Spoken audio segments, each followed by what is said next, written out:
یہ کہانی ایک ایسے معصوم شہری کی ہے جسے ایک جھوٹے کیس میں پھنسا کر دنیا کی سب سے خطرناک ترین جیل میں بھیج دیا جاتا ہے۔ اس کہانی کی شروعات 1931 میں پیرس کے شہر سے ہوتی ہے، جہاں پر پیپلون نام کے ایک آدمی رہتا تھا جو ہر طرح کا تالا کھولنے میں ماہر تھا۔ ایک دفعہ چوری کرنے کے بعد اس نے ہیرے اپنے باس کو دیے تو اس کا باس اس سے پوچھنے لگتا ہے کہ بھائی کہیں تم نے تھوڑے بہت ہیرے رکھ تو نہیں لیے؟ پیپلون نے صاف انکار کر دیا۔ وہاں پر اس کے سامنے ایک زخمی آدمی کو لایا جاتا ہے۔ باس اسے دھمکی لگا کر کہتا ہے کہ اگر مجھ سے جھوٹ بولا تو تمہاری حالت بھی ایسی ہو جائے گی۔ یہ سن کر پیپلون تھوڑا گھبرا جاتا ہے، لیکن پھر وہ اپنے کام کے پیسے لے کر واپس گھر چلا جاتا ہے۔ پھر وہ اپنی گرل فرینڈ نینٹی سے ملتا ہے اور اسے وہ ہیرے تحفے میں دیے جو اس نے اپنے باس سے چھپا لیے تھے۔ وہاں پر ایک آدمی نے نینٹی کے ہاتھ میں وہ نیکلس دیکھ لیا تھا۔ ان دونوں نے خوبصورت رات گزاری اور نینٹی اس سے کہتی ہے کہ میں اس جرم کی دنیا سے دور ایک چھوٹا سا گھر بنانا چاہتی ہوں جہاں پر ہم دونوں خوشی خوشی زندگی گزار سکیں۔ اگلی صبح ان کے گھر اچانک پولیس آ جاتی ہے اور انہوں نے پیپلون پر اسی آدمی کا الزام لگایا جسے اس کے باس نے پیٹا تھا، کیونکہ باس نے اس شخص کو قتل کر ڈالا تھا اور اس قتل کا الزام پیپلون پر لگا دیا گیا۔ پیپلون نے بہت سمجھانے کی کوشش کی لیکن پولیس والے اسے زبردستی یہاں سے لے گئے۔ پیپلون سمجھ گیا تھا کہ یہ پولیس والے اس کی کوئی بات نہیں سنیں گے، اس لیے اسے خود ہی اس جیل سے بھاگنا ہوگا۔ پیپلون نے وہاں پر ایک جولٹ نام کے قیدی سے دوستی کی۔ جولٹ نے اسے بتایا کہ یہاں سے بھاگنے کے لیے بہت سارے پیسوں کی ضرورت پڑے گی۔ پھر اس نے ڈیگا نام کے قیدی کی طرف اشارہ کر کے کہا کہ یہ تمہاری مدد کر سکتا ہے۔ ڈیگا کے پاس بہت سارا پیسہ تھا لیکن ایک دن وہ نقلی نوٹ بناتے ہوئے پکڑا گیا تھا۔ پھر ایک دن سبھی قیدیوں کو کشتی میں بٹھا کر پینل کالونی نامی جیل میں بھیج دیا گیا۔ رات کو پیپلون ڈیگا کے پاس گیا اور اسے کہا کہ میں پیسوں کے بدلے تمہاری جیل میں حفاظت کر سکتا ہوں، لیکن ڈیگا اس کی آفر ٹھکرا دیتا ہے۔ رات کو سوتے ہوئے ڈیگا کی آنکھ کھلتی ہے تو وہ دیکھتا ہے کہ اس کے ساتھ سوئے ہوئے قیدی کا کسی شخص نے قتل کر ڈالا ہے۔ یہ دیکھ کر ڈیگا بری طرح ڈر گیا اور اگلے دن اس نے پیپلون کی شرط مان لی۔ شرط کے مطابق پیپلون ڈیگا کی حفاظت تب تک کرے گا جب تک وہ جیل نہیں پہنچ جاتے۔ ڈیگا پیپلون کے ساتھ جیل سے بھاگنا نہیں چاہتا تھا کیونکہ اسے یقین تھا کہ اس کی پتنی اگر اسے جلدی یہاں سے آزاد کروا دے گی۔ رات کو سونے کے بعد کل رات والا قاتل آج ڈیگا کی جان لینے آ گیا تھا۔ وہ ڈیگا کو مارنے ہی والا تھا کہ پیپلون نے آ کر اس کی جان بچائی۔ پیپلون نے اس کی جم کر دھلائی کی لیکن جلدی سیکیورٹی کو اس بات کی خبر مل گئی اور انہوں نے پیپلون کو بڑی سخت سزا دی۔ اگلے دن وہ سب پینل کالونی نامی جیل میں پہنچ جاتے ہیں لیکن جولٹ وہاں سے کود کر اپنے آپ کو زخمی کر لیتا ہے۔ اس نے ایسا اس لیے کیا تاکہ اسے کلینک میں بھرتی کر دی جائے کیونکہ وہاں سے بھاگنے کے لیے اسے کم سیکیورٹی کا سامنا کرنا پڑے گا۔ اب ان سب قیدیوں کو اس نئی جیل میں لایا گیا جہاں پر سب خون خوار قیدی تھے اور وہاں کا وارڈن ان سے بھی زیادہ ظالم اور سنگ دل تھا۔ اس نے سب قیدیوں کو کہا کہ یہاں سے بھاگنا بالکل ناممکن ہے، لیکن کسی شخص نے بھی کوئی ایسی بھاگنے کی کوشش نہیں کرنی۔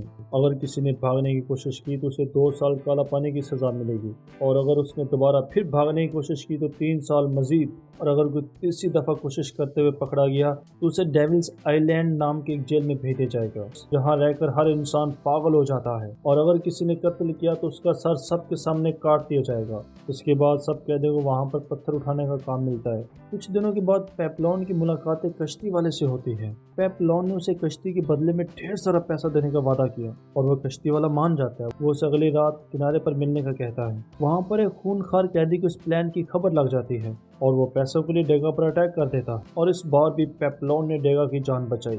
یہ سب دیکھنے کے بعد ڈیگا کو احساس ہوا پیپلون کے بغیر تو ایک دن بھی اس جیل میں زندہ نہیں رہ سکتا۔ اب اس کے پاس کوئی راستہ نہیں تھا، لیکن وہ بھی فیصلہ کرتا ہے کہ وہ بھی پیپلون کے ساتھ بھاگ جائے گا۔ پھر اگلی صبح سب قیدیوں کو میدان میں جمع کر لیا جاتا ہے اور وہاں پر جولٹ کا سر کاٹ دیا جاتا ہے کیونکہ جولٹ نے بھاگنے کی کوشش کرتے ہوئے 2 گارڈز کو قتل کر ڈالا تھا۔ اسے دیکھ کر وہاں پر موجود تمام قیدی خوف سے سہم گئے۔ وارڈن نے پیپلون اور ڈیگا کو کہا کہ اس کی لاش کو شمشان گھاٹ پہنچا دو۔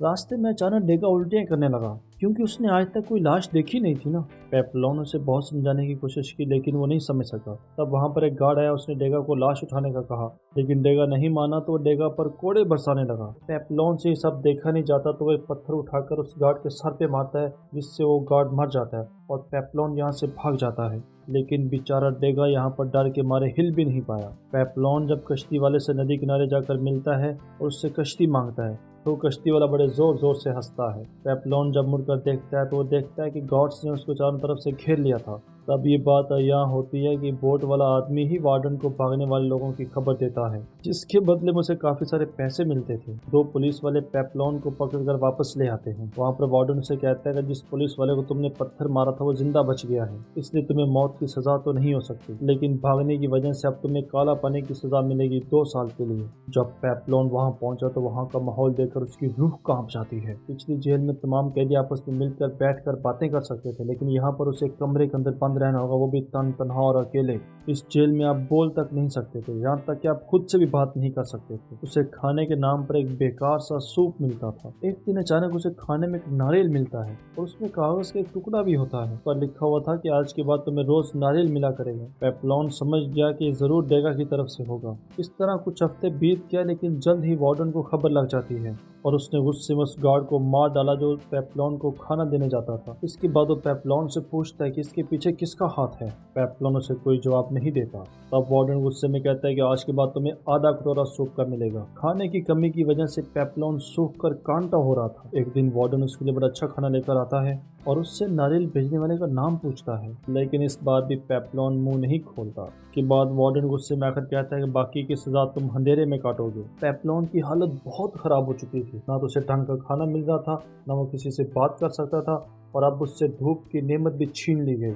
अब जल्द ही उसकी दिमागी हालत खराब होने लगी। वो इतना कमजोर हो गया था कि वो हिल भी नहीं सकता था, इसलिए उसे हॉस्पिटल ले जाना पड़ा। इत्तेफाक से अब डेगा भी उसी जेल में काम करने लगा था। पिछले 1 साल से उसने वार्डन का भरोसा पूरी तरह जीत लिया था। एक दिन डेगा पेप्लॉन से मिलने आया तो तब उसे पता चलता है कि पेप्लॉन तो पागल होने का सिर्फ नाटक कर रहा था। वो जानता था इस तरह करके वो आम जेल में वापस लौट सकता है। के बाद वो दोबारा से जेल से भागने का प्लान बनाने लगते हैं। इस बार वो सोचते हैं कि 2 और कैदियों की भी मदद ली जाए। पेप्लॉन ने सिलियर नाम के कैदी को चुना जो बहुत मजबूत और ताकतवर था, और डेगा ने मैचरट को मुंतखब किया जिसे सब बहुत तंग करते थे। अब डेगा ने सारे पैसे सिलियर को दे दिए। उसने इन पैसों से कश्ती खरीदी। जब अगली रात सबको फिल्म दिखाई जा रही थी तो इन चारों ने भागने का फैसला किया। डेगा को बहुत डर लग रहा था, लेकिन पेप्लॉन उसे समझाता है कि यही उनके पास एक आखिरी चांस है। प्लान के मुताबिक डेगा फिल्म देखने वाले ऑफिसर को शराब देने चला जाता है। उसने बड़ी चालाकी से शराब में नशे की गोली मिला दी थी और फिर मेन गेट की चाबी चुराने के मौके का इंतजार करने लगा। दूसरी तरफ पेप्लॉन अपने साथियों के साथ डेगा के आने का मुंतजिर था, लेकिन वहाँ पर अचानक से बारिश शुरू हो जाती है और तभी लाइट चली जाती है। खुशकिस्मती से डेगा भी वहाँ पर चाबियां लेकर आ गया, तो वो तीनों अंधेरे का फायदा उठाते हुए वहाँ से भाग निकले। भागते भागते रास्ता खत्म हो गया था। नदी के किनारे पहुँचने के लिए उन सबको नीचे कूदना था। तब आराम से नीचे कूद गए सिवाय डेगा के। जैसे डेगा नीचे कूदने लगा था तो लाइट ऑन हो गई, तो वो घबरा के धड़म से नीचे गिर गया। अब वो सही तरह चल नहीं सकता था, इसलिए सिलियर ने कहा कि अब उन्हें डेगा को यहीं पर छोड़ देना चाहिए, लेकिन पेप्लॉन अब भी नहीं माना। वो जख्मी डेगा को अपने सहारे उठा लेते हैं और उस कश्ती तक पहुंच जाते हैं। वो चारों टाइम ज़ाया किए बगैर कश्ती में बैठ के अंधेरे ही में समंदर के अंदर चल पड़े। जब सुबह सूरज तुलू होता है तो सिलियर ने अंदाज़ा लगाया कि वो ज़्यादा दूर नहीं आए और कश्ती काफ़ी छोटी होती है और ये 4 लोगों का लोड भी नहीं उठा पा रहे। इसके साथ ये खौफनाक तूफान उनकी तरफ बढ़ने लगा। सिलियर ने सोचा कि इससे पहले तूफान हम तक पहुंचे वो कश्ती पर कब्जा करना चाहता था। उसने जल्दी से मिचुरट को नीचे फेंक दिया। इसके बाद वो डेगा को नीचे फेंकने चाहता था कि पेप्लॉन बीच में आ जाता है। सिलियर पेप्लॉन को मारने वाला था कि डेगा की पीठ में छुरा घूंप देता है। इसके बाद उन दोनों ने सिलियर को नीचे फेंका और मिचुरट को वापस कश्ती में ले आए कि कुछ ही देर के बाद तूफान ने उनको घेर लिया और वो उसकी लपेट में आ गए। अब जब दोबारा उनकी आंख खुलती है तो एक टापू में थे। दरअसल टापू के उन लोगों ने उनको समंदर में बहते हुए देखा तो उनकी जान बचाई। एक नन वहां आकर उसे बताती है कि टापू कोलंबिया में है। पेप्लॉन डेगा से कहता है कि हमें जल्द से जल्द यहाँ से निकल जाना चाहिए, तो डेगा उसे कहता है कि तुम जाना चाहते हो तो जा सकते हो, अब हमारी डील खत्म हो चुकी है। डेगा भाग भाग कर थक चुका था। अब वो आराम से अपनी जिंदगी किसी एक जगह पर गुजारना चाहता है। अब पेप्लॉन मैचोरट के पास जाता है, उससे कहता है कि हम चलें। वो भी जाने के लिए तैयार नहीं है। उसे टापू की लड़कियां पसंद आ जाती हैं। फिर आखिरकार पेप्लॉन वहां से अकेला ही निकल पड़ता है। फिर अचानक उसकी नजर एक पुलिस वाली गाड़ी पर पड़ती है और वो समझ जाता है कि उस चालाक नन ने उनकी खबर एक पुलिस वालों को दे दी है। पेप्लॉन ने भागकर डेगा को उठाया, लेकिन वो ऑफिसर उन तक पहुंच जाते हैं और उन दोनों को पकड़ लेते हैं और उन्होंने मैचोरट को वहां पर ही गोली मार दी। आखिरकार पेप्लॉन और डेगा को गिरफ्तार करके एक दफा फिर से जेल भेज दिया गया। इसके 5 साल बाद हम देखते हैं कि पेप्लॉन ने काला पानी की सजा पूरी कर ली थी और अब उसे डेविल्स आइलैंड जेल में भेजा जा रहा था। वहां जाकर पेप्लॉन हैरान रह जाता है क्योंकि डेगा भी वहीं पर कैद था। क्योंकि उसने ऑफिसर्स की शराब में नशा मिलाया था, इसलिए उसे पहले ही डेविल्स आइलैंड भेज दिया गया। एक दूसरे को पूरे 5 साल बाद देखकर वो बहुत खुश होते हैं। फिर जब शाम को दोनों समंदर के किनारे बैठे होते हैं तो पेप्लॉन को एक आइडिया आता है। तो वो डेगा से कहते हैं अगर हम छोटी सी राफ्ट बनाएं तो वो खुद ब खुद हमें समंदर के दूसरे किनारे तक ले जाएगी। पर डेगा ने कहा तुमने जो कुछ करना है अकेले करो, मुझे ना कुछ कहो। डेगा पिछले 5 साल से बड़े सुकून से वहां पे रह रहा था। उसकी पत्नी ने भी किसी और से शादी कर ली थी, इसलिए उसे वापस लौटने में अब कोई खास दिलचस्पी भी नहीं रही थी। इसके बावजूद उसने राफ्ट बनाने में पेप्लॉन की पूरी मदद की। अगले दिन दोनों दोस्तों ने दूसरे को गले लगा के दूसरे को अलविदा किया। पेप्लॉन राफ्ट समंदर में फेंक कर उसमें कूद जाता है और खुशकिस्मती से उसका प्लान कामयाब रहता है। समंदर की लहरें आहिस्ता आहिस्ता उसे दूसरे किनारे की जन्म ले जाती हैं। उसे जाता देखकर डेगा की आंखों में भी आंसू आ जाते हैं और यहाँ पे ये फिल्म खत्म हो जाती है।